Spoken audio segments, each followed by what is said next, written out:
There are 6 college football games this weekend I really, really look forward to watching. I want to start with number 23 Navy at number 16 Notre Dame. The reason why I care about this game, I'll be very honest. I don't know, and I know Ian Book, the quarterback of Notre Dame. I know, like that's the only person, the only name I know. I can name Brian Kelly from Notre Dame. I can't name you a single name of the people that play in this game. However, you guys, the people listening to the show, have sent me so many messages about this game. Like for the last 5 weeks, Notre Dame, Navy. It's gonna be good. It's building the anticipation. So, look, I have no idea what to expect on Saturday when I watch Notre Dame and Navy. However, I'm gonna watch it. I'm gonna enjoy the heck out of it, and I'm gonna have something to say about it on Saturday night. So I am. I just wanted to be very clear. I don't know what I'm getting into with this game, but I'm gonna enjoy it. I'm gonna watch it and have some kind of analysis afterwards. To me, what's really cool, the one storyline I've found that I really enjoy is that Navy was 3-10 last year. They won 3 games. They lost 10.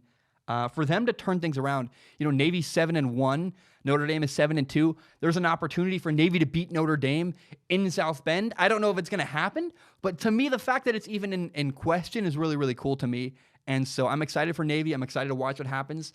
I have nothing else to say other than to say, look, we will see what happens and we will talk about it. I promise. I've been getting so many messages, and I'm going to watch the game. I promise I'll watch the game, and we will enjoy it together after the game ends. Another game I'm excited to watch is Michigan State at number 15 Michigan. I'm using the college football playoff rankings. Michigan State is unranked. They are 4-5. Michigan is 7-2. On paper, Michigan's a better football team. However, this is a big rivalry game. And historically, between Michigan and Michigan State, crazy stuff happens. Whether it's a blocked punt on the last play that runs back for a touchdown, or who knows, all kinds of bedlam happens when Michigan plays Michigan State. I'm going to watch the game. I hope you watch the game. I'm excited to see what happens. I don't know what's going to happen, but I know that Michigan State is probably going to be an interesting matchup, and something fun is going to happen on Saturday. Another game I'm excited to watch is number 4 Georgia at number 12 Auburn. Man, I think Auburn's interesting because they lost to, Oregon and LSU are 2 top-ranked teams in college football. They beat Oregon and they lost to LSU by 3 points. And other than a loss to Georgia, or to Florida, they're right there. Auburn's a very talented, interesting football team. And, so is Georgia. Georgia has 1 loss, and they're really good. I mean, Georgia lost to South Carolina. It was kind of a fluky game where their offense was bad. And that's the problem with Georgia. Their offense is bad. I love their quarterback, Jake Fromm. I think he's awesome. I don't think he's coached very well. I don't think the play design has been very impressive at Georgia. It's really hard to watch Georgia and then look at LSU, where LSU has taken a solid quarterback, Joe Burrow, and turned him into a superstar with good play design. They brought in Joe Brady from the NFL, and LSU changed their entire offense. They recognized the weakness and changed it. Georgia hasn't recognized their weakness yet, and they need to make some kind of hire to change things. It's not working in Georgia. Their defense is phenomenal. They have top recruits in the nation, but the offense is holding them back. And so that's why this game could be interesting. Auburn is a good enough team, and they might have a true freshman quarterback. They might have problems on offense. They couldn't move the ball very well against LSU. But Auburn is interesting and I think could challenge Georgia. I think Georgia wins this game, but pay attention to Georgia-Auburn. It's a huge matchup because it's a potential moment where Georgia could slip up again this year and made to look really bad because their offense is clearly the problem.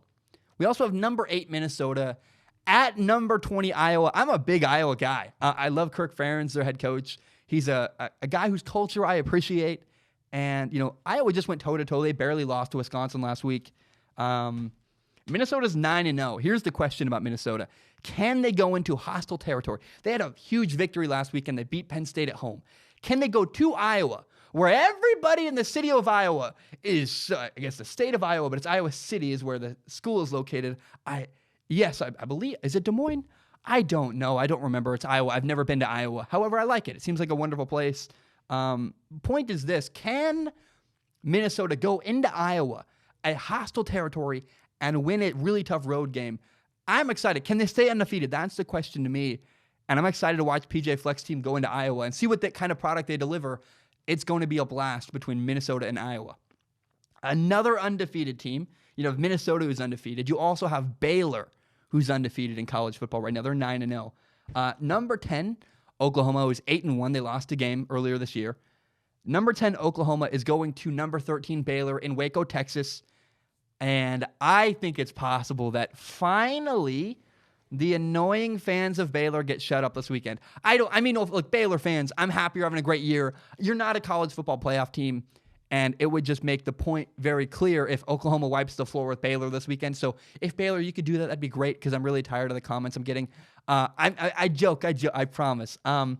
No, I think there's a chance, though, that Oklahoma does embarrass Baylor. Their offense is far more capable. Look, Oklahoma's defense is not great. Oklahoma's not a college football playoff team. They've been very underwhelming this year. However, you still got to recognize game. And the fact is that Oklahoma is incredibly impressive on offense, and they could run away with this game. They could put up 54 points and win like 54-45 because their offense is so, impressive. I recommend you follow that game. What happens with Baylor? You know what would be really cool? If Baylor won. If Baylor won a close game against Oklahoma, I will shut up forever. I will listen and be okay. I will admit, if Baylor goes 10-0 to start the year, fine. Put them in a New Year's Six bowl. Give them a great, do whatever you want. I don't think they beat Oklahoma this weekend, but follow that game. It'll be fun to talk about what happens, and I'm curious to see what happens. One more game I want to talk about. Unranked UCLA goes into Salt Lake City to play number 7 Utah. I've been to Salt Lake City. I've been to Rice-Eccles Stadium. It's a great place to play football, great place to watch football. I'm curious about this game for one reason. Utah's probably going to win this game. That's not what's interesting to me. What's interesting to me is, how does UCLA lose? I know you're like, UCLA fans are like, well, yeah, that makes sense, because they're, it's a really low esteem university. UCLA is 4-5, and they have a head coach named Chip Kelly, who's in his second year, who's won in the past at Oregon. He's a former NFL coach, and UCLA has this young quarterback, Dorian Thompson-Robinson, who at times has really good moments and at times does not. My question is, does UCLA lose 35-0, or do they lose 35-23, 35-28? Will UCLA put out some kind of impressive performance where they can hang around and they can keep it interesting? That's what I want to find out. How does UCLA handle a really tough environment in Salt Lake City on Saturday, and playing against a really good defense?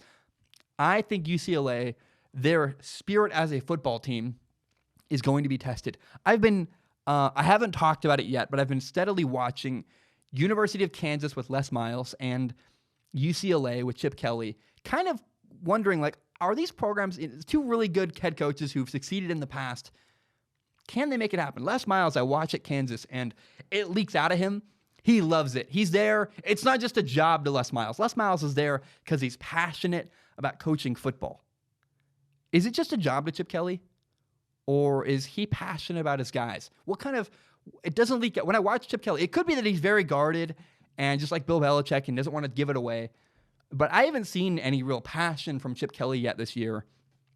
That's what I think we're going to find out. We're going to learn a lot about UCLA this weekend when they play Utah. How do they lose? Do they lose and do they fight? Or do they lose and do they give up? So again, the 6 games I'm excited to watch. We're going to watch Navy at Notre Dame. God, I have no idea what I'm getting into. It should be fun. Watch Michigan State at Michigan, Georgia at Auburn, Minnesota at Iowa, Oklahoma at Baylor, and Waco, Texas, an undefeated team against an 8-1 Oklahoma should be fun. And then if you're still awake on the East Coast, or maybe you're on the West Coast and you're like, hey, it's only 10 o'clock and whatever, watch UCLA at Utah just for a couple minutes. Just check in, like, what's the score? How interesting is that game? How does UCLA fight in a really tough matchup where they are massively outmatched? Guys, those are the 6 college football games I am excited to watch this weekend. My name is Zach Schaumler. This is my podcast, Strong Opinion Sports. It's my favorite thing in the entire world. And I want to be very clear, open, and transparent. My YouTube channel is monetized. What that means is that some of my videos make money through ad revenue. Now, it's fewer than you think. A lot of my videos get claimed. But in the past, I've received donations from Patreon and PayPal. PayPal.me/Zach Schaumler. Patreon.com/Zach Schaumler. And so because I'm making ad revenue, it feels weird to just get donations. I wanted to give something back. I want to give people a reward for supporting me on Patreon. So now you can submit questions. If you give me $1 a month, you can submit questions to a pool of questions on Patreon. I look at all the questions on Patreon. I use my eyeballs. I make a joke about it. And I pick the top couple questions at the end of every single episode, and I read them and answer them on a segment called Ask Zach. Now, that's for people who have money. They want to support me. If you have no money to give, I totally understand. I've been a broke college kid myself. But if you believe in me and if you believe in my dream and you still want to help me, please help me grow by telling your friends about the show. Share it on Facebook, Twitter, Instagram, maybe a screenshot of it. You put it on your Instagram story. Help me grow by telling your friends about the show. My name is Zach Schomler. Thank you so very much, and have a great day.